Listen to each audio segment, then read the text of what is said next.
dichuo bedo created in a way ni onyalo multitask.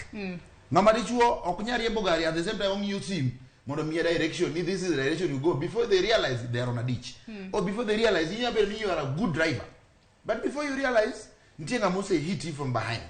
Koro boda jo matatu, any other driver, one proposal marwana konia, every single driver in this country gibed subjected to training by national safety, national youth service.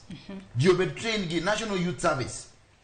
Every driving school, kila ngarobe training national youth service.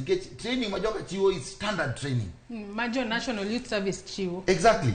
Kesani apimni any driving school in this country, I don't want to mention a name. Lakini driving school yote mwantie Kenya kaisani. Apart from watching, for instance, in another driving school, chiwo bit of a standard training like AA maybe.